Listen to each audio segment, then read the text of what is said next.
इससे पहले कि वह 1.11 बिलियन बेरीज की बाउंटी वाला खतरनाक पायरेट हंटर बनता, वह बस एक गुस्से वाला बच्चा था जिस पर एक मृत लड़की के वादे का बोझ था।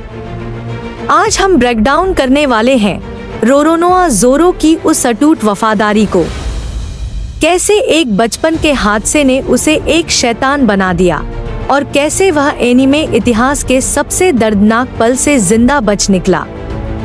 तो जल्दी से सब्सक्राइब बटन दबा दो और चलो चलते हैं न्यू वर्ल्ड में। ज़ोरो की यात्रा किसी प्रसिद्धि या नाम से शुरू नहीं हुई थी, इसकी शुरुआत हार से हुई थी। बचपन में उसने डोजो मास्टर की बेटी क्वीना को 2001 बार चुनौती दी और वह हर एक मैच हार गया। पर उन दोनों का एक ही साझा सपना था, उनमें से कोई एक दुनिया का सबसे बड़ा स्वॉर्ड्समैन बनेगा। लेकिन एक ही रात में सब बदल गया। क्वीना की एक अचानक हुए हादसे में मौत हो गई। दुख में डूबे ज़ोरो ने उसके पिता से उसकी तलवार वाडो इचिमोनजी मांग ली।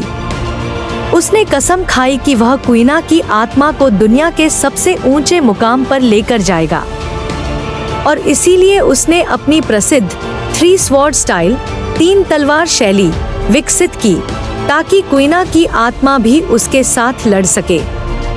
कई सालों तक ज़ोरो ईस्ट ब्लू में एक बाउंटी हंटर बनकर भटकता रहा, सिर्फ खाने के पैसे कमाने और मिहोक को ढूंढने के लिए।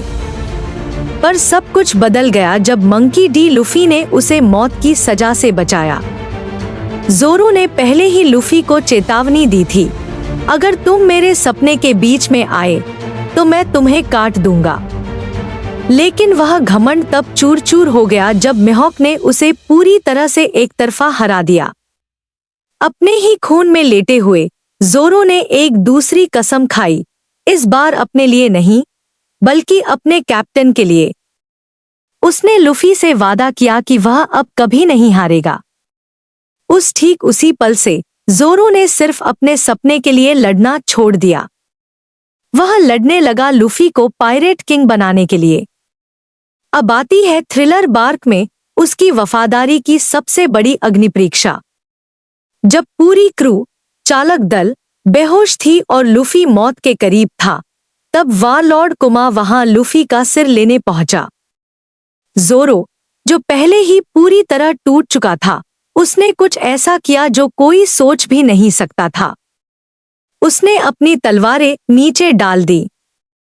उसने लूफी के बदले अपनी जान की पेशकश कर दी। कुमा मान तो गया, पर एक शर्त पर, ज़ोरो को लूफी का वह सारा शारीरिक आघात और दर्द अपने शरीर पर झेलना होगा। ज़ोरो ने बिना डरे उस दर्द के समंदर में कदम रख दिया।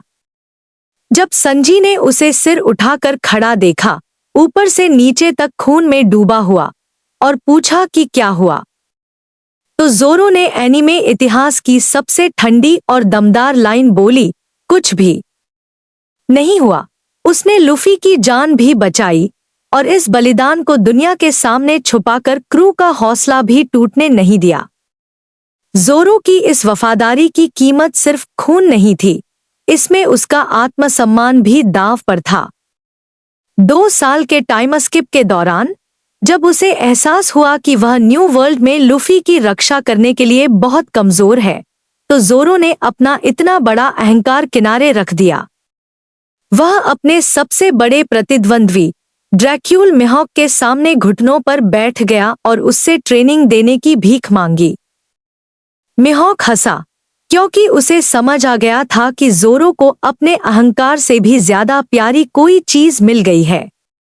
वह ट्रेनिंग बहुत खतरनाक थी, जिसमें ज़ोरो ने अपनी बाईं आंख खो दी, पर इसका परिणाम बेहद खौफनाक था। जब तक वह वानो पहुंचा, ज़ोरो सिर्फ एक आम स्वॉर्ड्समैन नहीं रहा था। वह एडवांस्ड कॉन्करर्स हाकी चलाता है, एम्परर काइडो को जख्म देता है और खुद को सही मायने में किंग ऑफ हेल साबित करता है। रोरोनोआ ज़ोरो ने अपनी यात्रा एक अकेले भेड़िए की तरह शुरू की थी, जो बचपन के एक वादे से बंधा था, पर वह बदलकर एक ऐसी लोहे की दीवार बन गया जो भविष्य के पायरेट किंग को सहारा देती है। वह एक ऐसी तलवार है जो लूफी के हर रास्ते के कांटे को काट देती है और एक ऐसा दानव है जिससे पूरी दुनिया कांपती है। आपका सबसे पसंदीदा ज़ोरो फाइट या दमदार पल कौन सा है? नीचे कमेंट्स में जरूर बताना। वीडियो को लाइक करना चैनल को सपोर्ट करने के लिए, और मिलते हैं अगले ब्रेकडाउन में।